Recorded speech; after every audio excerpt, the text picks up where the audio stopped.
আসসালামু আলাইকুম। কেমন আছেন সবাই? আল্লাহর অশেষ রহমতে আশা করি আপনারা সবাই ভালো আছেন। আলহামদুলিল্লাহ আমিও ভালো আছি। জার্নি উইথ মি চ্যানেলে আরও একটি নতুন ব্লগ দেখার জন্য আমি আপনাদের সবাইকে স্বাগত জানাচ্ছি। কাছে এবং দূরের সবাই সুস্বাস্থ্য কামনা করি। আমি নতুন একটি ভিডিও শুরু করতে যাচ্ছি। আশা করি বরাবরের মতোই আজকের ভিডিওটি আপনাদের কাছে অনেক বেশি ভালো লাগবে। সেই ভালো লাগা থেকে ছোট্ট করে একটি অনুরোধ করব, যারা আমার ভিডিওটি দেখছেন প্লিজ ভিডিওর শুরুতে একটি লাইক করে দিবেন। লাইক দিয়ে ভিডিওটা শেষ পর্যন্ত কন্টিনিউ করবেন। আর ভিডিওটি দেখতে দেখতে ভিডিওর কোনো অংশ যদি ভালো লেগে যায় তাহলে অবশ্যই আমার পরিবারের সদস্য হয়ে থেকে যেতে পারেন। আমার পরিবারের সদস্য হতে হলে অবশ্যই আপনার চ্যানেলটিকে সাবস্ক্রাইব করে দিতে হবে, যাতে আমি নতুন কোনো ভিডিও আপলোড করলেই সাথে সাথে আপনার কাছে নোটিফিকেশন চলে যায় আর আপনি আপনার সময় সুযোগ করে ভিডিওটি দেখে নিতে পারেন। আজকের ভিডিওতে আমি খুব সহজ উপায়ে চুলায় আমের আচার কিভাবে তৈরি করবেন সেটি দেখাবো।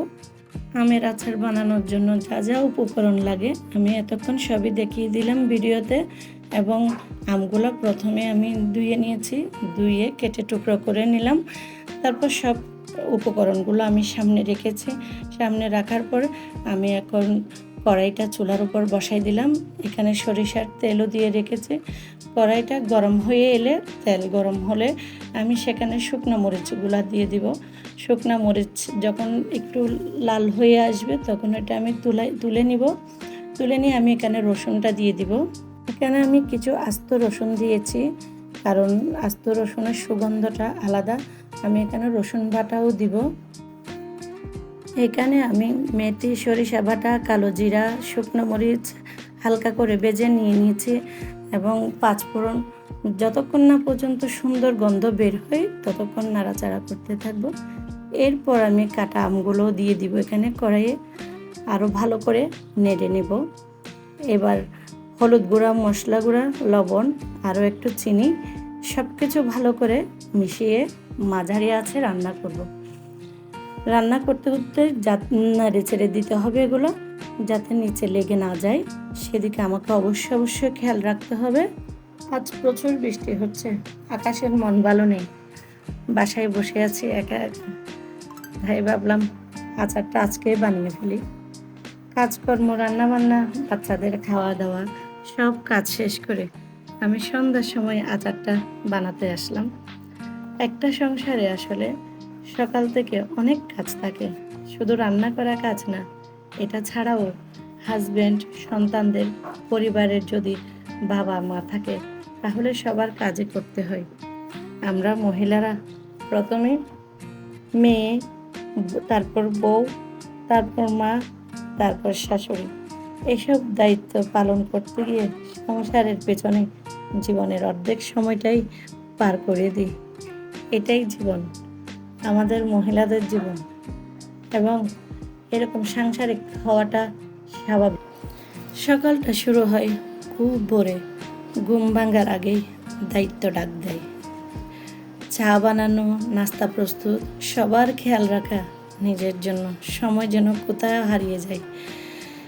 মা, স্ত্রী, বৌমা, একজন মেয়ের কত রূপ। সবাইকে খুশি করতে গিয়ে নিজের কষ্টটা লুকিয়ে রাখতে হয় বুকের গভীরে।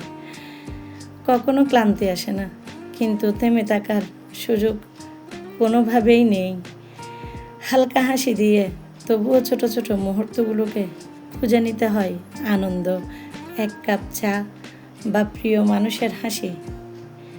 দিন শেষে আবার সেই একই দায়িত্ব শেষ করে নিজের স্বপ্নগুলো একটু দূরে সরিয়ে রাখতে হয়। সব মেয়েরই মনে স্বপ্ন আছে, হয়তো একদিন পূরণ হবে। সে আশায় বাসা বেঁধে দিন কেটে যায়। সাংসারিক মেয়েরা শুধু দায়িত্ব নয়, তারা শক্তি, ভালোবাসা ও ত্যাগের আরেক নাম।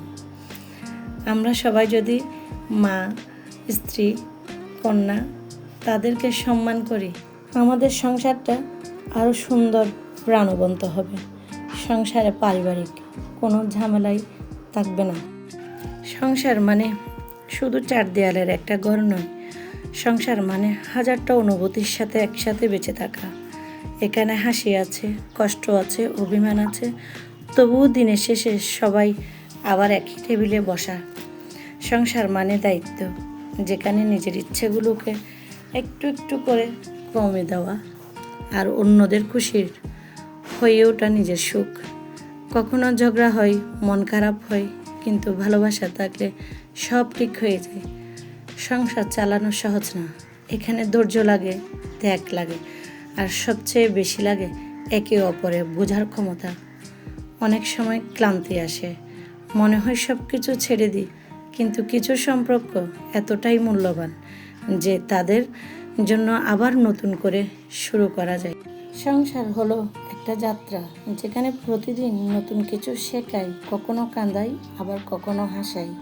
আমার ভিডিওটা শেষ পর্যন্ত চলে এসেছি, জানি না আবার কবে আসতে পারবো, তবে সেটা চেষ্টা করব খুব তাড়াতাড়ি ভিডিও নিয়ে আপনাদের সামনে হাজির হওয়ার।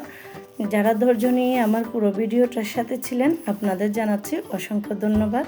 আপনারা যদি এই আচারটা কেউ নিতে চান, আমার ডেসক্রিপশন বক্সে মোবাইল নাম্বার দেওয়া থাকবে, যোগাযোগ করবেন। আর আচারটা কেমন হয়েছে কমেন্টে জানাতে ভুলবেন না। এই আচারটা ভাতের সাথে বেশি ভালো লাগবে। আপনারা যখন গরুর মাংস খান তখন আচারটার সাথে রাখবেন, অবশ্যই ভালো লাগবে সবার।